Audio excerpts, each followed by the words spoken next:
सेना में अहीर रेजिमेंट क्यों नहीं होनी चाहिए, आज इस टॉपिक पर हम बात करेंगे।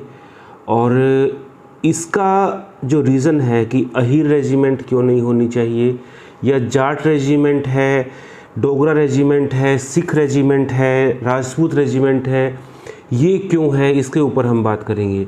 देखिए दोस्तों, हमारे जो इतिहास है, इतिहास से हमें सबक लेना चाहिए। हालांकि इसके ऊपर बहुत बड़ी राजनीति हो रही है कि ये रेजिमेंट क्यों है और ये रेजिमेंट क्यों नहीं है। मेरा ये मानना है कि ना ही तो जाति के आधार पे कोई भी रेजिमेंट होनी चाहिए। एक सैनिक है, वो देश के लिए लड़ रहा है, ना कि वो अपनी जाति के लिए लड़ रहा है। तो जाति के आधार पे तो कभी कोई रेजिमेंट होनी नहीं चाहिए। ये जो चीज़ें हैं ये ब्रिटिश रूल के अंदर आई थी। जो अंग्रेज़ हैं उन्होंने ये जो है रेजिमेंट वाला सिस्टम स्टार्ट किया था, लेकिन अभी इस सिस्टम की हमें कोई ज़रूरत नहीं है। हम हिंदुस्तानी हैं। जब एक सेना में फ़ौजी अफसर कोई जाता है या फ़ौजी कोई भर्ती होता है तो वो जाति के लिए, जाति की रक्षा के लिए नहीं जाता, वो देश की रक्षा के लिए जाता है। और ये इंडियन आर्मी की बदनामी होगी इस चीज़ में कि यदि हम जाति के आधार पर रखें। देश को ऐसे मत तोड़िए मेरे साथियों। बहुत मेहनत से देश को खड़ा किया है, इकट्ठा किया है, जो भेदभाव है उसको मिटाया है। मैं ये नहीं कहता कि जो है एकता इस तरह से सिर्फ अहीर रेजिमेंट नहीं होनी चाहिए, मेरा ये कहना नहीं है। मेरा ये कहना है कि कोई भी जाति के आधार पर रेजिमेंट नहीं होनी चाहिए, चाहे वो सिख रेजिमेंट है, चाहे राजपूत रेजिमेंट है, क्योंकि इससे जो हालांकि दूसरी जाति वाले को ये लगता है कि हमारी जाति की रेजिमेंट क्यों नहीं है। और इस तरह अगर जाति के हिसाब से रेजिमेंट बनने लग गई तो भारत में कितनी जातियां हैं आप खुद जानते हैं। हर राज्य में कम से कम 50 जातियां हर राज्य में अलग अलग होती हैं। तो इसी हिसाब से अगर देखा जाए तो ये जो रेजिमेंट है इनका निर्माण यदि हम करेंगे, ये सिर्फ जातिवाद को बढ़ावा देना है और कुछ नहीं है। इसके ऊपर राजनीति नहीं होनी चाहिए। अगर सरकार या राजनीति में कोई भी बैठा व्यक्ति अगर कुछ सही करना चाहता है, पॉलिटिकल करना चाहते हैं, जो ये मंत्री हैं या जो ये पॉलिटिशियन है, चाहे पक्ष है चाहे विपक्ष है, अभी भी बीजेपी भी सपोर्ट में आ गई है। विपक्ष भी कह रहा है कि अहीर रेजिमेंट होनी चाहिए। थोड़े दिन में जो है दूसरी रेजिमेंट वाले बोलेंगे, जो दूसरी कास्ट वाले बोलेंगे जी हमारी जाति की भी होनी चाहिए, हमारी जाति की भी होनी चाहिए। और इस तरह से देश जो है जातिवाद में बढ़ जाएगा। तो मेरा ये कहना है दोस्तों, जाति के ऊपर रेजिमेंट नहीं होनी चाहिए, कभी भी नहीं होनी चाहिए। अगर रेजिमेंट बनानी है तो ये तरीका हो सकता है कि हम भाषा के आधार पर रेजिमेंट कर लें। भाषा के आधार पर यानी कि जो राज्य हिंदी स्पीकिंग है, हिंदी वाले बोलने वाले हैं, अब उसका बेनिफिट क्या होता है कि देखिए हिंदी बोलने वाले को हिंदी वाले की समझ में आती है। अब हिंदी बोलने वाले को अगर बंगाली के साथ में कर दिया तो बंगाली बोलने वाला जो व्यक्ति है वो अपनी बंगाली बोलेगा, उसको हिंदी नहीं आती है। इसी तरह अगर तमिल बोलने वाले को बंगाली के साथ कर दिया तो तमिल वाला अपनी भाषा में कमांड देगा, बंगाली वाला अपनी भाषा में समझेगा। तो वहाँ पे जो है ऑपरेशन में दिक्कत आती है। तो भाषाई आधार पर हो सकता है या फिर क्षेत्र के आधार पर। क्षेत्र में भी राज्यों के आधार पर नहीं होना चाहिए क्योंकि ये देश को तोड़ने का काम करेगा।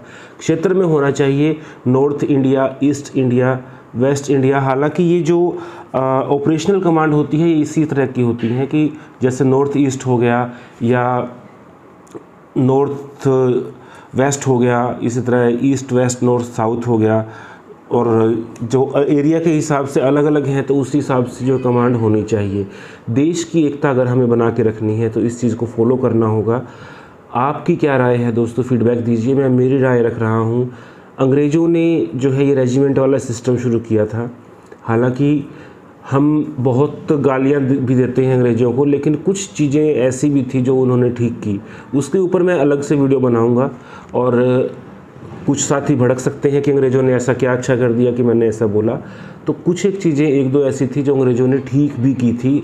मैं मानता हूँ उन्होंने हमारे देश को लूटा, देश को अर्थव्यवस्था चौपट कर दी, भारत का भी सोने की चिड़िया था, लूट कर ले गए, सब ले गए। लेकिन कुछ एक सिस्टम उन्होंने ऐसे दिए हैं जो देश के लिए सही हैं। जैसे लोकतंत्र है तो ये भी एक डेमोक्रेसी है, ये अंग्रेज़ों की व्यवस्था की वजह से ही आई थी, उन्हीं का ये सिस्टम दिया गया था। और इसी तरह काफ़ी सारी चीज़ें हैं, उसके ऊपर मैं एक डिटेल वीडियो लेकर आऊँगा। लेकिन आज जो बात कर रहा हूँ, जो ये लोग कह रहे हैं कि अहीर रेजिमेंट होनी चाहिए, ये सिर्फ देश को तोड़ने की राजनीति है। देश को एक करने की कोशिश कीजिए। मैं राजनेताओं से भी भी यही अपील करता हूँ और हमारे साथियों से जो दर्शक हैं उनसे भी यही अपील करता हूँ कि इस तरह की चीज़ों में मत पड़ें और देश को एक साथ जोड़ें। ना तो हमें अहीर चाहिए, ना हमें राजपूत चाहिए, ना हमें सिख चाहिए, ना कुछ और चाहिए। हमें चाहिए सिर्फ भारतवासी। यदि आप भारतवासी हैं, ये भारतवासी देश की रक्षा करते हैं, जाति के आधार पर जिस दिन हम इस तरह की कैटेगराइजेशन करने लग गए, उस दिन एक दूसरे के प्रति प्यार नहीं बढ़ेगा, बल्कि कंपटीशन या फिर नफ़रत जो वो बोलते हैं वो चीज़ बढ़ेगी। हमें अच्छा करना है, देश के लिए करना है, और देश की तरक्की तभी हो सकती है जब हम एक होंगे। एक हैं, साथ हैं, तो हम आगे बढ़ सकते हैं। अगर हम इसी तरह टूटते रहे और इस तरह जो डिवाइड एंड रूल अंग्रेज़ जो खेलते थे हमारे साथ, उसकी वजह से हमारा देश गुलाम हुआ था, तो उस डिवाइड एंड रूल की जो सिस्टम है उसे हमें ख़त्म करना है, एक होना है। आप मेरे साथ इस अभियान में जुड़िए और जो है साथ दीजिए, वीडियो को ज़्यादा से ज़्यादा शेयर कीजिए, ताकि जो भी भाई हैं जो ये कहते हैं कि हमें जाति के आधार पर रेजिमेंट करनी है, कम से कम सेना के साथ तो ऐसा मत कीजिए।